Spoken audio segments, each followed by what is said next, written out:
আসসালামু আলাইকুম গাইস, কেমন আছেন সবাই? আশা করছি সবাই ভালো আছেন। তো আমি আল্লাহর রহমতে অনেক অনেক ভালো আছি। তো আজকেও একটা চলে আসলাম তোমাদের কাছে নতুন ভিডিও নিয়ে। তো এই ভিডিওটা পুরো একটা ইন্টারেস্টিং হবে, শুরু থেকে তোমরা শেষ পর্যন্ত দেখো। এই ভিডিওটার বিস্তারিত কিন্তু খুব একটা দুর্দান্ত হতে চলেছে। কারণ আমি কিন্তু একটা ভিডিও আপলোড করেছি, তো তোমরা সবাই হয়তো দেখেছেন যে ভিডিওটাতে কিন্তু বলেছি ইদি গাফাল। ইদি গাফাল কিন্তু শাকিব খানের বরবাদ সিনেমার শিডিউল ফাঁসিয়ে ফেলেছে।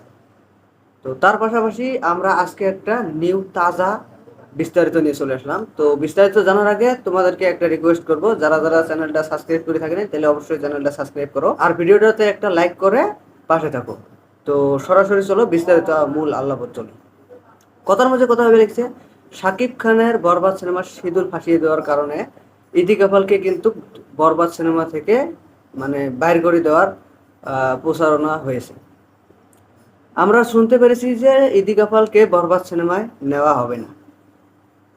এটা একটা বরবাদ সিনেমার পরিচালক একজন জানিয়েছেন একটি চ্যানেলে। তো সেই চ্যানেলের নামটা আমার খেয়াল নাই। তো আমি ভিডিওটা দেখেছি, তাই তোমাদের কাছে রিভিউটা নিয়ে চলে আসলাম। তো তোমরা সর্বপ্রথম কথার মধ্যে কথা হচ্ছে, তাকে বরবাদ সিনেমায় রাখা হবে না, সেটা জানিয়ে দিয়েছে সেই ব্যক্তি, বরবাদ সিনেমার পরিচালক।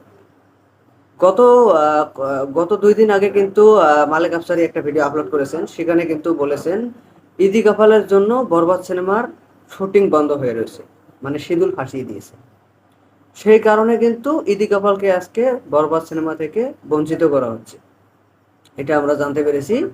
কথার মধ্যে কথা হচ্ছে, বড় কিছু কিন্তু শাকিব খানের বরবাদ সিনেমায় কিন্তু মানে মুম্বাইতে শুটিং করা হয়েছে। সেই মুম্বাইতে শুটিং করার পাশাপাশি ইদি গাফালের সঙ্গে কিন্তু একটি খালি বরবাদের রোমান্টিক সঙ্গের শুটিং হয়েছে, আর বদবাহি একটি শুটিংও হয়নি এখনো ইদি গাফালের সঙ্গে।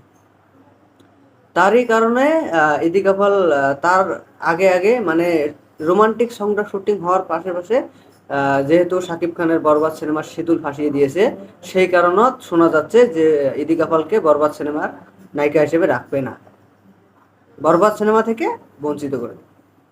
কথায় আছে, কাউকে বেশি মাথায় তুলতে নেই। মাথায় তুলেছিল, সেও মাথায় উঠেছে, এবার মাথায় উঠে তারে মাথাতে কোড়াল মারে। সেই কারণে ইদি গাফাল আজকে তোমার এই হাল কথা।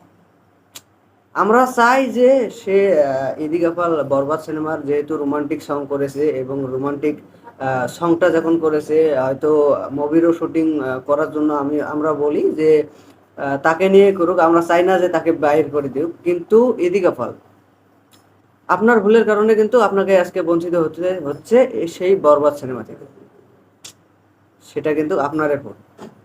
কথার মধ্যে কথা হচ্ছে গাইস, আপনাদের কি মতামত? ইদি গাফালকে কি সেই মুভিতে নেওয়া চলবে এবং সেই মুভি থেকে বঞ্চিত করা চলবে? তো তোমার জন্য ভিডিও নিচে কমেন্ট বক্স খোলা রয়েছে, তো জলদি জলদি কমেন্ট করে জানিয়ে দাও যে ইদি গাফালকে রাখা যাবে কি না। সরাসরি গাইস, এই ভিডিও নিয়ে বেশি আলাপ আলোচনা না বাড়াই, তো আজকের ভিডিও এখান থেকে শেষ। ভিডিওর নিচে কমেন্ট বক্স আছে, কার কি মতামত অবশ্যই জানান। আর চ্যানেলটা যদি সাবস্ক্রাইব করে না থাকেন তাহলে অবশ্যই চ্যানেলটা সাবস্ক্রাইব করে থাকো, কারণ নতুন নতুন তাজা বিস্তারিত এই চ্যানেলে তোমরা পেয়ে যাবেন। যেহেতু শাকিব খান মুভি, শাকিব খান মুভির রিভিউ, শাকিব খান মুভির আপডেট, শাকিব খান মুভির নিউজ, শাকিব খান মুভির বিস্তারিত সব তোমরা এই চ্যানেলে পেয়ে যাবেন সবার আগে। তো যদি সাবস্ক্রাইব করে না থাকেন তাহলে অবশ্যই চ্যানেলটা সাবস্ক্রাইব করে পাশে থাকো। আজকের ভিডিও গাইস এখান থেকে শেষ, দেখা হচ্ছে পরবর্তী ভিডিও। ভালো থাকবেন, সুখে থাকবেন, সুস্থ থাকবেন সবাই। Thank you.